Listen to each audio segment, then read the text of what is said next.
es que creo que la necesidad creó una fe tan grande Sí. que logró ese tipo de sanidad. Y creo que eso pasa mucho en el Caribe porque falta tanto, pero no falta la fe. Claro. Porque es que la sacamos de donde no sea. O sea,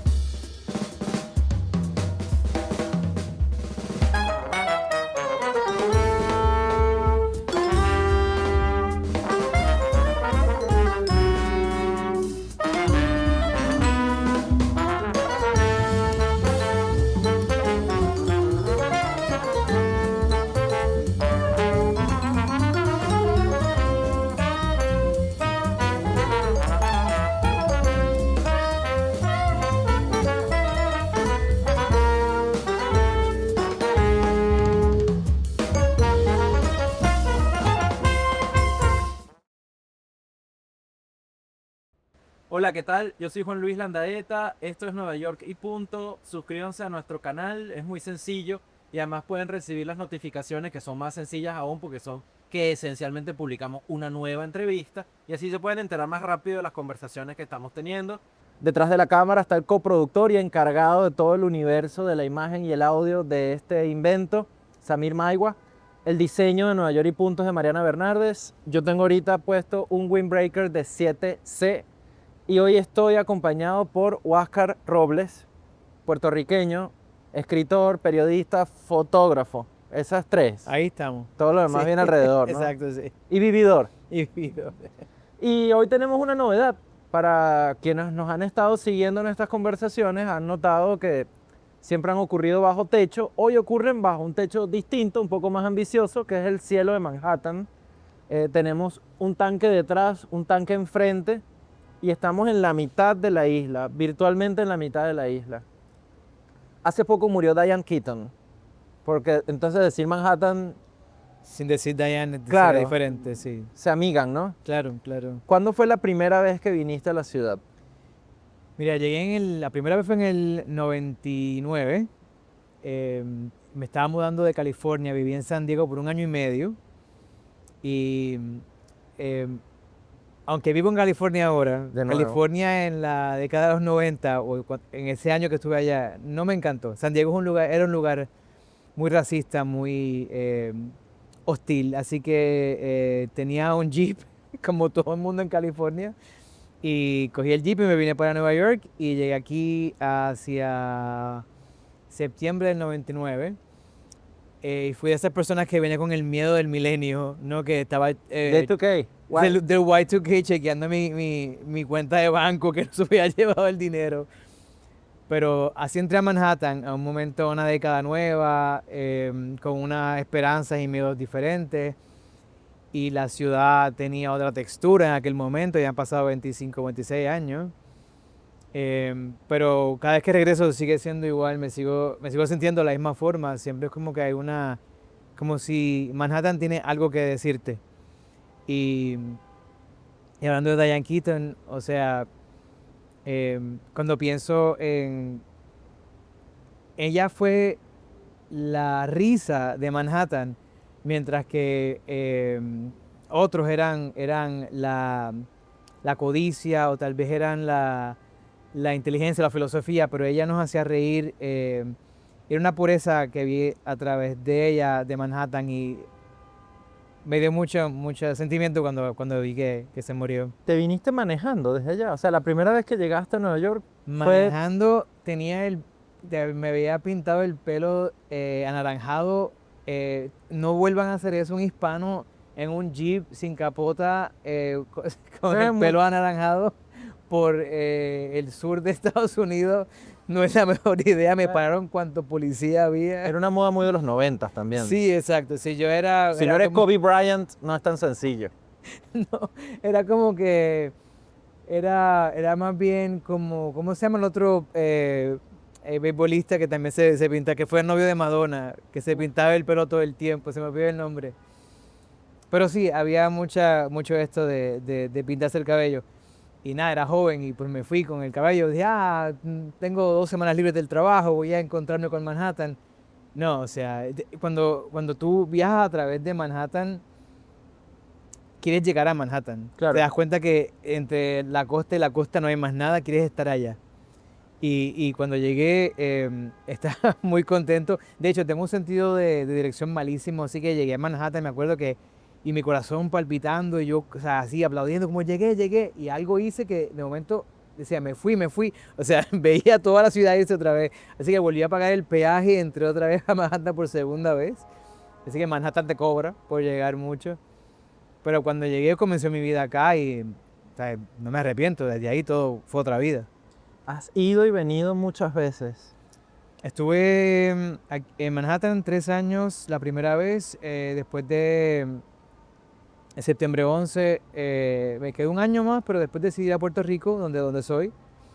Em, o sea, muchas ganas de ser periodista, o sea, yo estudié periodismo y comunicaciones, pero cuando llegué aquí en Nueva York estuve con una compañía de relaciones públicas que tiene sus cosas muy buenas, pero quería escribir, quería entrevistar y entonces un verano estuve en Puerto Rico, me dio un trabajo en una revista, dije me regreso a la isla y estuve en Puerto Rico por mucho tiempo y después regresé otra vez en el 2011 y estuve hasta el 2024, así, sí, 14 años ahí, 13 años aquí en Manhattan, bueno, entre Manhattan, Queens, Claro, Brooklyn, claro, claro. sí, porque estuve en 4 de los 5 boroughs. Sí, sí, bueno, yo conocí algunos de los sitios donde viviste. Sí, exacto. Incluso Sí. conocí un sitio que luego se inundó porque se le cayó el techo, ¿no? Mira, mi experiencia Es en un muy esta. buen recuerdo ese para traerte. Claro, claro. Es que justo después que nos graduamos, fuimos a NYU, el máster, justo después que nos graduamos, justo después, o sea, yo me acuerdo que fue, o sea, como unos 3 meses después de la graduación, yo tenía un apartamento en el East Village, que eso es una cosa que si ustedes no entienden en este Manhattan ya aburguesado, que de momento tengas un apartamento en el East Village, es como una cosa así de película, yo no lo voy a creer. Tengo mi apartamento, consigo un trabajo. Eso también es Que también increíble. es increíble, o sea, termino mi Estar en Nueva maestría York y tener un o sea, trabajo. tengo maestría de escritura, consigo un trabajo en otra cosa que no es escritura, apartamento en East Village, mi vida va a comenzar. Y voy a una tienda a comprarme ropa y cuando regreso, Elisa, nuestra compañera de clase y vecina, me dice, Huáscar, por favor avanza que mi apartamento está en el tuyo, o sea, el apartamento de ella se cayó encima del mío, o sea, la parte donde yo estuviese durmiendo se llenó del hormigón del apartamento de arriba. Pero así me ha pasado mucho, mira, estuve en un apartamento que se quemó, Sí, una vez mi primer apartamento en Greenpoint se quemó y esto es una historia interesante porque es cuando yo pienso que algunas fuerzas sobrenaturales querían que yo fuera escritor. Como muchas personas en Latinoamérica, nuestros padres nos dicen, ¿por qué no te metes a estudiar leyes? Aquí hay una persona que estudió leyes. claro. Y yo, bueno, pues está bien, mami, voy a coger el examen del LSAT, que es el examen de preparación para poder entrar a la escuela de leyes y lo empecé a estudiar. Y el día del examen, cojo esa semana, ese día libre para poder estudiar y para coger el examen. Y 7 de la mañana, escucho un sonido. Mi apartamento era un estudio apenas de 180 pies cuadrados. Se abre la pared y entra humo y yo me caigo y yo digo, bueno, pues esto es un terremoto. Porque me acordaba mucho cómo se veía Haití cuando yo estuve en Haití como corresponsal. Salí corriendo, dije, terremoto, terremoto. Ah, no, lo que pasa es que el vecino de al lado le explotó el apartamento y se llevó el mío con él. Y se llevó el apartamento mío. Ese fue mi primer apartamento perdido.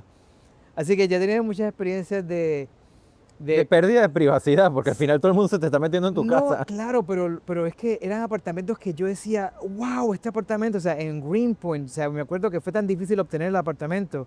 Pero lo interesante es que yo dije, yo no voy a morir un estudiante de leyes, así que yo voy a terminar mi libro, el libro de Haití. Así que ahí puse a escribir hasta que lo terminé. Escribí el ensayo para entrar a NYU, porque dije, no, o sea, si pasa algo y se me acorta lo que la vida me dio, no hice nada, o sea, no Sí, hice lo que quería hacer. sí. Así que aproveché mucho. Así que esos apartamentos que se pierden son como que recordatorios de lo que aún puedo hacer. Bueno, espero que estos no sean los últimos minutos de este apartamento en el que estamos. No, no, espero que no tengamos esa suerte. No, este apartamento no nos pertenece, así que espero que no le dure mucho a los mecenas que nos los han prestado. Mira, Huáscar, bueno, me diste punto para abordar una nota mental que tenía, porque te conozco, que han sido los cambios abruptos por un lado e imprevistos por el otro, que en realidad han constituido la médula de tu vida, o sea, han estado asociadas a las cosas que has construido muchos accidentes. Hay uno en particular que recuerdo y nos traerás más. Te ganaste una beca para ir a hacer un estudio En Haití, en Haití. sí. Y 2 días antes de llegar o 2 días después de haber llegado ocurre el terremoto. Sí, Y el proyecto cambia cambia completamente. completamente. Y mi vida cambia completamente. Yo había estudiado mucho el impacto ambiental que tenía eso en la frontera de Haití con la República Dominicana. Había ido a la República Dominicana y había estudiado ese fenómeno. Y estuve en una beca que se llama la beca Oakberg del Columbia University, que es un centro, se llama el Centro DART, y que básicamente ellos entrenan a personas a cómo reportar éticamente. Y había muchos reporteros de guerra, personas que trabajan con trauma, con lugares de conflicto, eh, a cómo entrenarlos a cómo reportar de una forma ética, porque a veces entramos a estos lugares de conflicto sin percatarnos de cómo podemos, nuestra fotografía, nuestra escritura puede afectar y hacerle daño a lo que está pasando ahí. Entonces ellos me dieron otra beca para reportar desde la frontera. Y eso yo me estaba preparando, hice unos contactos en la frontera y justo ocurre el terremoto y la Dart Society me dice, mira Oscar, mejor ve y reporta acerca del terremoto, lo cual yo nunca había estado en un lugar de conflicto de esa forma. O sea, yo había estado en lugares que había habido conflicto en Puerto Rico, pero nada de esta índole. Eso me llevó ahí y me llevó a aprender a cómo entrar a otro país, sobre todo un país como Haití, que está tan vilificado, ultrajado, la forma en que se reporta de Haití. Y fui con mucha aprensión tratando de asegurarme de que reportase de una forma que no le hiciera daño al país. Pero sí, vino a través de que yo jamás pensé que iba a estar reportando de eso. Y gracias a eso le dediqué como unos 15 años al tema de Haití. Y regresé 5 años después, terminé un libro, es un documental. De hecho, ahora Temblemos todos, ¿no? se llama Puertos Príncipes, Temblemos Todos. Y ahora en el próximo año, en el 2026, se cumplen 201 años, creo, o 121 años, no me acuerdo exactamente, pero de la independencia de Haití. Fue la primera de la región, además. Sí, sí, en enero, exacto. Y fue la primera república negra. Entonces, en Los Ángeles, en la galería Barnsdale, es una galería en un lugar hermosísimo, cerca de un edificio de Frank Gehry, una cosa maravillosa. Yo empecé a pensar, bueno, yo tengo todo este trabajo de Haití y eso es como yo estoy escribiendo ficción ahora, o sea, yo el periodismo como que lo descansa. Y dije, bueno, tengo este trabajo de Haití, me gustaría que la gente conociera, sobre todo porque lo que conocemos de Haití ahora es lo que está pasando con las gangas y bueno, la forma que a veces se le ha referido a Haití de la Casa Blanca. Así que dije, quiero hacer una exhibición de Haití y ahora tengo una exhibición retrospectiva de Haití. De tus fotografías. Mi fotografía que está ahora en enero en Los Ángeles. Así que Haití, o sea, ese accidente me ha dado vida porque eso es lo que yo siempre quise hacer y puedo continuar ese trabajo aún hasta el día de hoy. Así que los accidentes todos han salido muy bien. Viniendo de una isla que ha enfrentado el imperialismo y el colonialismo y con problemas asociados y naturales para ti, ¿temías que pudieses equivocarte en homologar a otra isla del Caribe con una situación parecida? ¿Sabes qué? Fue exactamente mi miedo cuando yo entré ahí. Yo dije, yo no quiero hacer esto desde mi punto de vista. Yo tengo que tener un tipo de respeto, una forma de escritura, una forma de referirme al trauma. Porque aunque Puerto Rico tenga todas sus trasfondos imperialistas, traumáticos, nada se asimila a lo que está pasando en Haití. Entonces, hice dos cosas.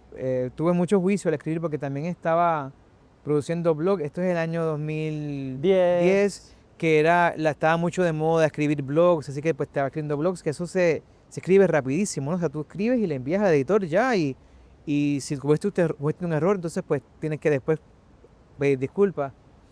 Yo lo que hice fue storytelling. Deja que las personas hablaran. Lo otro fue que cuando recopilé todo el trabajo que ocurrió allí, le pedí mucha ayuda a mis mentores. Estaba Félix Jiménez, que falleció hace un año. Estaba Mark Kramer, que vive en Boston y que es parte de la Universidad de Boston, que ha leído mi trabajo y me decía, Oscar, vete por aquí, esta parte tal vez pues no.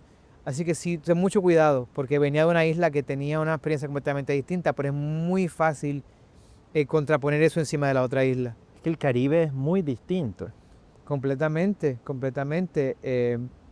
¿Sabes? Hay islas que hablan francés, otras que hablan español, otras que Exactamente. hablan Dutch. No, y el volumen es considerable, porque uno puede pensar, por ejemplo, Puerto Rico, República Dominicana, Venezuela, que no es una isla, pero casi juega. Juega bien. Sí, juega. Claro, tenemos muchísimo en común, empezando por el idioma. Pero eso, que también hay una tradición literaria que le resulta completamente literaria y estética, musical incluso, Musical. que pasa por una frontera muy pequeña. O sea, que cuando es República Dominicana y cuando deja de ser Haití, incluso. Pues mira, eso fue una de las cosas que yo hice un documental que se llama La Costa Invisible. Lo saqué de circulación porque en el documental hay muchas personas que no tienen documentos. Entonces, en aquel momento o no les pregunté su estatus. Entonces, al no poderme poner en contacto otra vez con ellos, quería ser lo más responsable de Claro. sacarlo porque no sé cómo, tal vez no les afecta, tal vez siempre tuviesen documentos, pero no sé. Así que lo saqué de circulación, pero ese documental hablo con diferentes personas, músicos, y entrevisté a Amélie Michel, que es lo que le llaman la Johnny Mitchell de Haití. Y ella me dice en francés, que mi hermano que habla francés nos tradujo, dice que lo que nos une al Caribe es la música. Ella me dice que ella estuvo con una banda que se llama Puerto Rico Haciendo Punto en Otro Son, una banda de Nova Trova en Puerto Rico, y ellos se unieron para un concierto para beneficiar a la ciudad de Gonaivi, que estaba inundada. Y ella me dice que ella simplemente con un guiño, con un gesto, ya sabía cómo. Y bueno, yo los vi tocar y la música parecía que llevaban practicando años. Y la tesis de ese documental, que espero algún día renovarlo y poder sacarlo, es que la forma de traer a Haití al Caribe de la forma que falta es a través de su patrimonio cultural. Y ese, de hecho, es la tesis también de mi trabajo en fotografía, es que no vemos a Haití a través de su cultura, lo vemos a través de su trauma. Claro. Me hiciste pensar en una frase de Rubén Blades, que en realidad es Blades, de él diciendo, en el Caribe todos somos negros, incluso los que no somos negros somos negros. El que no tiene tinga tiene mandinga, le dicen en Puerto Rico. O sea, a mí me da esa frase, se me hace tiene tanta textura hoy en día, porque cuando yo crecí en Puerto Rico, mis papás me enseñaron a eso, de que o sea, el racismo es una cosa intolerable en la Claro. casa. Vengo de una familia de padres pobres, pero estudiaron y eran sensibles y ellos o sea, si un chiste así de esa índole jamás en mi casa se hubiese ocurrido. Pero a veces hablas con personas y dices, no, porque es que yo vengo de familia española. Y yo, ¿en serio? Porque aquí tenemos las tres razas. Y todavía hasta el día de hoy hay un deseo ¿cómo se diría en español? No, Sí. blanquear nuestro patrimonio del ADN. No queremos ver esa parte, pero lo tenemos por dentro y se nos sale de alguna forma u otra. Y lo bueno es que, ¿verdad? Para darle un giro más, ¿verdad? Más musical y positivo, es que creo que todas esas personas que se están quejando o juran que son más blancas que negras o indígenas, bailan igual cuando Bad Bunny toca la música, bueno, así, sí, la música es... se tiran hasta abajo y se le olvida la raza que ellos suponen que son. ¿Sabes qué? Es curioso porque estaba pensando ahorita, además de la música, las creencias. Entonces, por lo menos en Venezuela, pues hay, en efecto, pues hay una presencia de santería considerable, Ujú. pero también de mitología indígena, ¿sabes? De dichos, de creencias, y generalmente son las situaciones extremas las que despiertan la incorporación de estos elementos. Le hace enfermedad y muerte. Claro. Cuando alguien enfermo, no basta con el cura, no basta con el doctor, no, puede haber unos ramazos, y ahí, ¿de dónde No, creen que viene eso? llama, ¿no? llaman al curandero o a la señora de la esquina que lee llaman a todo el mundo. Todo lo que pueda servir, ¿no? Ujú. Una anécdota cuando era pequeño, mi mamá, no sé si fue su mamá, que era católica y apostólica, que no creía en nada, pero mi mamá estaba muy enferma y le habían dicho que si, según ciertas creencias que no eran católicas, pero imagino que eran de santería o cualquier otro tipo de sincretismo, de que tenía que ir a tocar el muerto. Y mi abuela llevó a mi Wow. mamá y mi mamá chiquita, así como que, what the fuck, pero tocó al muerto y mi mamá se curó. Y mamá, muy sabia, me dice, yo no creo que ni fue en el catolicismo, ni en la santería, ni... Es que creo que la necesidad creó una fe tan grande Sí, que logró ese tipo de sanidad. Y creo que eso pasa mucho en el Caribe porque falta tanto, pero no falta la fe. claro. Porque es que la sacamos de donde no sea. O sea, eh, cuando alguien nos dice que no, decimos, ok, try me. Now I'm gonna really fucking get this done. De ahí viene uno, ¿no? Claro, Es un exacto. poco también Dime la que historia de no. nuestros países. Claro, dime que no y ahora sí que te voy a mostrar. Bueno, estamos hablando del Caribe, pero Nueva York es una gran ciudad caribeña también. Justo muy cerca de los lugares en los que mencionaste que has vivido, uno puede salir a la calle y escuchar español de distintos acentos, Mm. con distintos acentos, distintas groserías, la comida. O sea, hay lugares de Queens donde está toda la comida de Latinoamérica, toda, Toda. toda, seguida, ¿no? Puedes comerte un chicharrón en una esquina, atragantarte con otra cosa en la siguiente, y hay cerveza de todos estos países. Es una suerte de archipiélago, ¿no? En ese Mm. sentido, Nueva York, pero además buena parte de esa cultura latina viene de islas Mm. que entran y salen. Es que hay una porosidad en esta ciudad de que entra tanta cosa rica y tanta cosa linda y entonces la institución la abraza. O sea, no solamente tienes a Jackson Heights, que es el punto en el todo, bueno, esto es una cosa que, un dato que, como hablamos, un dato que he escuchado, pero lo leo y tengo un libro donde lo leí. Es el lugar en todo el mundo donde tiene la más Sí, diversidad sí, eso es cierto. étnica y lingüística. Sí, Y yo lo sé porque yo he estado ahí, o sea, se nota. Pero no solamente la cultura espontánea que se crea con esta inmigración, pero la institución Nueva York como instituto lo acepta. O sea, te vas al PS 31 en Queens y los bailes son todos latinoamericanos. Te ponen salsa, te ponen merengue. O sea, esto hace desde el 99 cuando yo vivía aquí.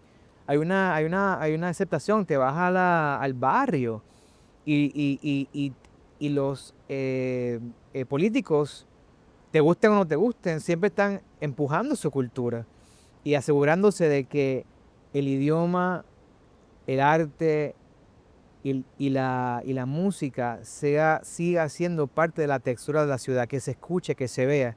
Por eso fue cuando en Williamsburg querían quitar a Grand Avenue, lo querían quitar, que decía Boricua o Puerto Rican Avenue o algo así, lo quitaron y eso a los 15 minutos ya estaba arriba. Porque es que no se puede borrar. Y ahora que empiecen las elecciones, después de que la semana que viene esta ciudad maravillosa decida quién va a ser su alcalde, vamos a ver cómo se va cómo se va a mantener toda esa influencia internacional aquí en esta ciudad. Y esto estamos luchando por nuestra cultura en esta próxima semana. bueno, hay mucha gente precisamente, bueno, es muy probable que gane Mandami. Y alguien comentaba en esto ya como que, ok, más allá de él, ya es hora también de un alcalde latino. Y bueno, estamos varios pasos adelante, pero creo que, Mira, eso es bien interesante porque bueno, habría también que definir latino, pero no, pero sí, pero Pero por otro se aspecto entiende. es que me acuerdo que, mira, tuve una experiencia muy triste hace, cuando como periodista, tan ingenuo, porque es que cuando uno empieza con el periodismo hay tanto buena intención, pero yo me leí un libro que se llamaba Boricua Power, lo recomiendo, es maravilloso, eh, y de hecho y después me hice muy amigo del escritor. em, Y él decía, y esto fue hace un par de décadas, de que los puertorriqueños hemos hecho tanto y tenemos tan más representación en el gobierno local y estatal y federal.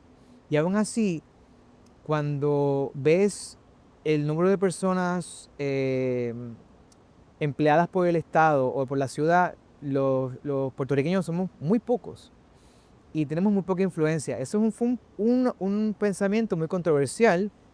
Y yo fui donde diferentes políticos a preguntar eso y las cosas que me han dicho los políticos, o sea, casi me regañan. Yo estaba leyendo una cita, o sea, yo no me inventé esto, y la forma en que me trataron, y yo, wow.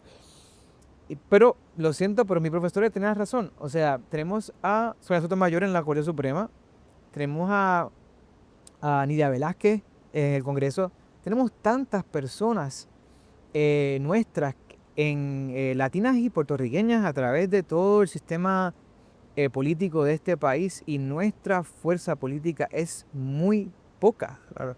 es muy poca. Y hay muchas teorías de esto, los puertorriqueños regresan a Puerto Rico, circular migration, otros que se quedan, pero nuestro músculo político sigue siendo muy poco y eso hay que explorarlo, porque somos muchos, pero aún no estamos logrando lo que deberíamos lograr en la ciudad. Sí.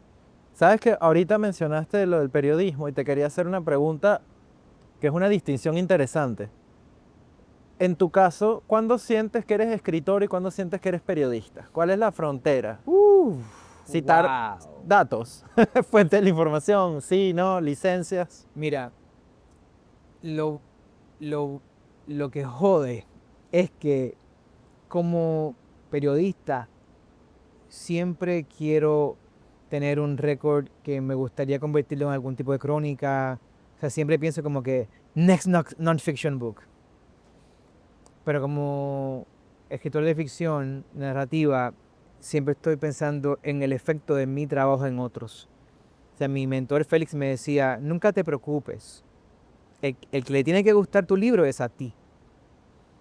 Pero yo decía, bueno, pero si es que mi libro tiene tal cosa, puede afectar. Y me dice, no, pero en mi cabeza siempre está el periodista diciendo, bueno, pero ¿cómo esto le puede afectar a alguien? Entonces, ahí esa frontera es bien difícil a veces para mí. Siempre logro cruzar la frontera, porque terminé Demonios y Demonios es de mis cosas que me pasaron a mí y, y tenía mucha aprensión porque no quería que mi familia o allegados que se viesen reflejados se afectaran, pero al final decidí publicarlo.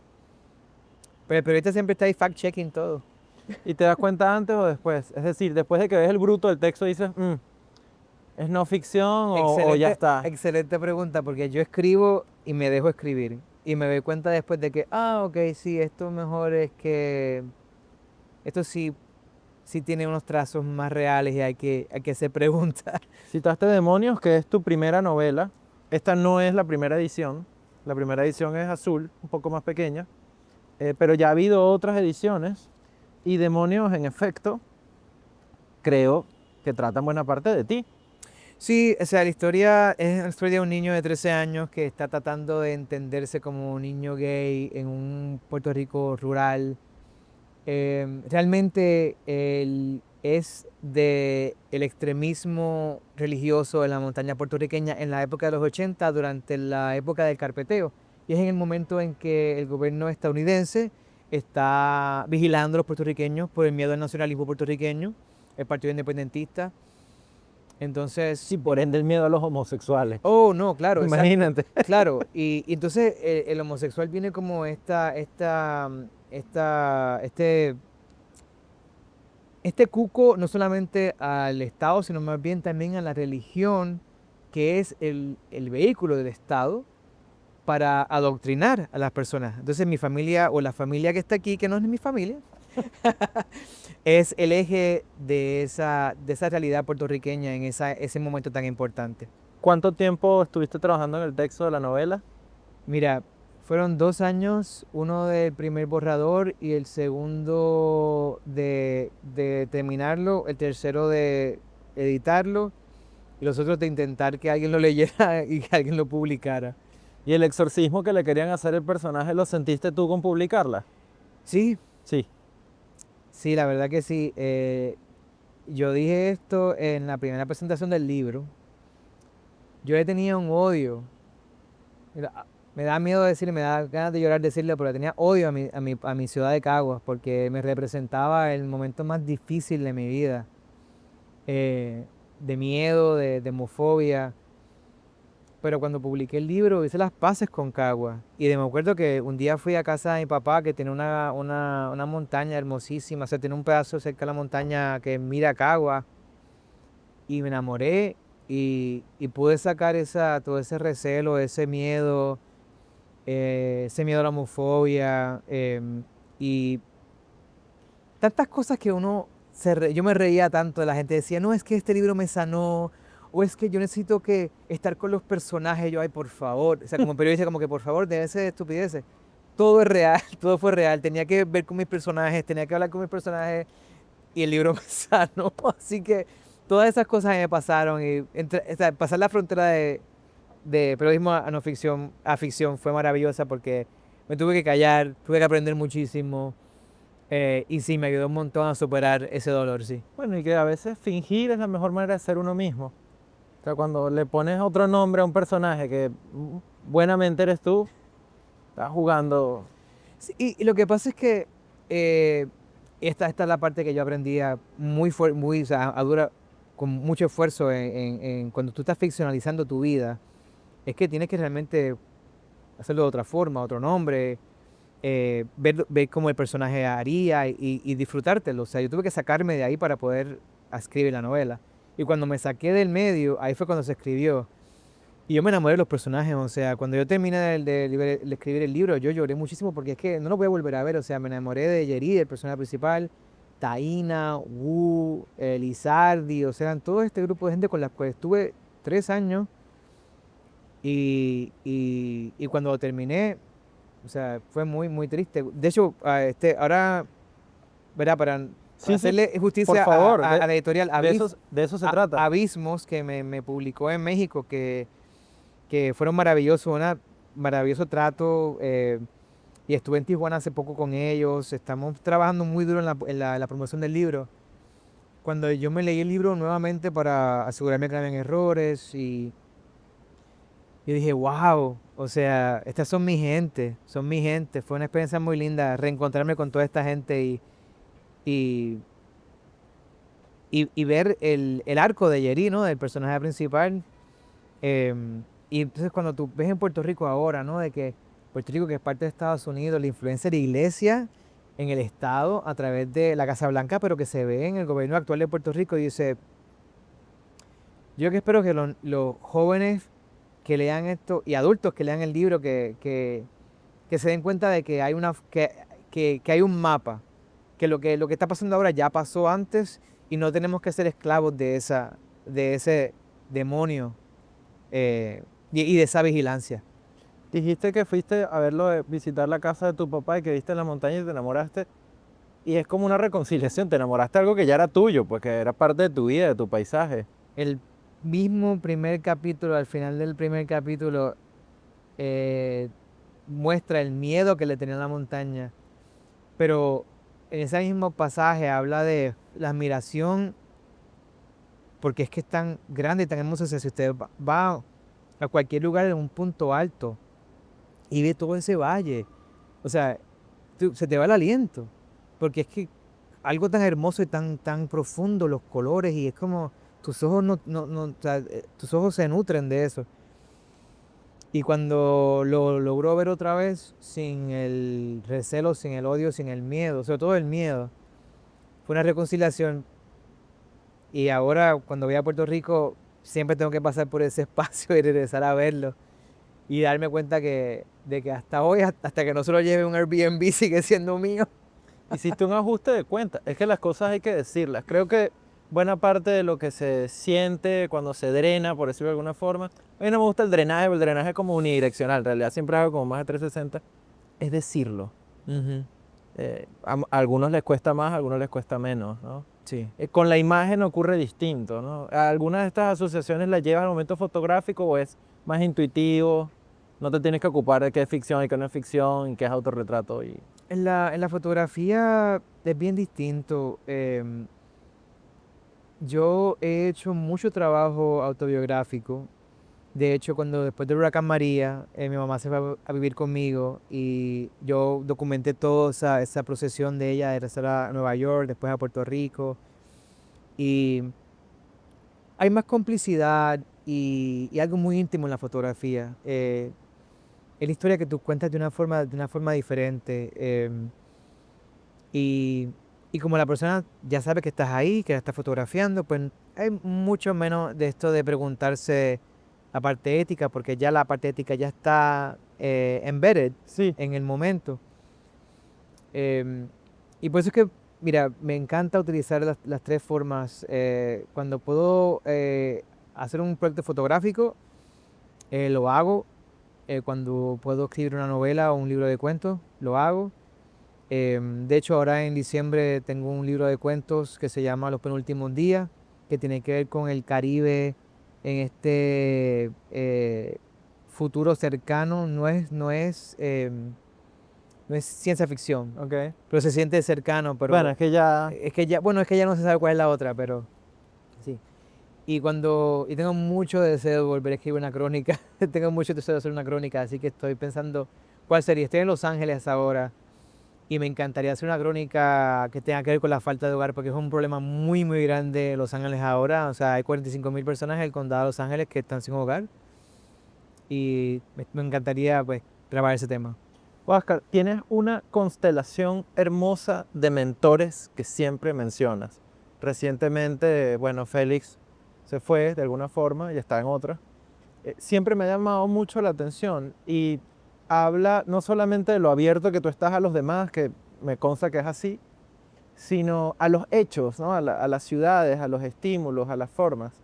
En- ¿Te has dado cuenta de eso, de lo presente que está cuando hablas de...? Porque al Sí, final siempre remites como a conversaciones que, bueno, nosotros dos mismos lo solemos hacer, ¿no? Nos remitimos más que a conocimiento o datos, a conversaciones que tuvimos, ¿no? Inquietudes que uno comparte en el tiempo con gente. por supuesto. Es que un buen mentor se te hace parte del ADN. Yo nunca escribiré crónica de la forma que la escribí después de conocer a Sergio Chefek. Claro. O sea, yo lo que yo quiero hacer la próxima crónica, quiero hacerla caminando. Y eso me lo Escribiste enseñó. sobre eso en un homenaje a Sergio. Claro, pero y me encantaría escribir una crónica así, caminando, ¿verdad? Pensando en Austerlitz, de Sebald, que me lo presentó Shefek, de Fernández Mayo, que me lo presentó Shefek también. Em, no solamente es la forma de escribir, obviamente, es que cada vez que yo ejercito algún tipo de gesto, de palabra, de estilo, lo resucito y siguen conmigo. Y para mí es muy importante porque, como tú sabes, escribir es una cosa muy solitaria y yo sé que sí es un cliché, pero es que lo es, porque hay que hacerlo. O sea, no vas a escribir con mucha gente, hay que escribir solo. Pero cuando escribes y te traes toda esta gente contigo, es como que estás otra vez en tu aula, en tu clase, con toda esta gente hermosa que está contigo y te sientes tan bien, tan querido, tan feliz y, y, y siempre se cuelan por ahí, siempre los voy a llamar, ya sea por santería o por como sea, los voy a seguir buscando. Mira, para cerrar, en este breve regreso, porque estás solamente por un par de días en Nueva York, cada momento en el que has estado en la ciudad ha sido un instante de tu vida. Has pasado temporadas, has tenido parejas, apartamentos que han estado, que han desaparecido. ¿Cómo te sientes ahorita con la ciudad? Mira, llegando hoy, ayer, sentí como que como si no nos hubiéramos separado. O sea, de nuevo, trillado, pero es que llegué por JFK, no cogí Uber, me metí, o sea, cogí el AirTrain, después cogí no, no, hubiera cogido la verdad muy tarde, pero cogí el Long Island Railroad hasta Penn Station, seguí y era como si no hubiese pasado nada. Hay algo diferente en la textura que quiero tratar de averiguar qué es eso. Pero sigue siendo mi ciudad porque cuando tú pasas por Nueva York, cuando tú escribes en Nueva York, cuando tú publicas en Nueva York, cuando tú eres artista en Nueva York, tú te sientes que ya eres parte de aquí y no dejas de serlo. Así que tengo unas 48 horas aquí en la ciudad. Quiero ir a la actividad de la FIL de Nueva York, quiero conocer a más autores, quiero comprar libros y quiero ver lo que la ciudad me dio a mí, quiero ver qué le dio a otros autores y quiero ver qué pasó ahí, porque esa es la parte más linda, ver lo que me pasó a mí, cómo le pasó al otro. Gracias. Y gracias a ustedes por acompañarnos en nuestras conversaciones. Yo soy Juan Luis Landaeta, esto fue Nueva York y punto. En cámaras y coproducción, Samir Maigua. En diseño gráfico, Mariana Bernardes. Este Windbreaker es de 7C y suscríbanse a nuestro canal y a nuestras redes sociales.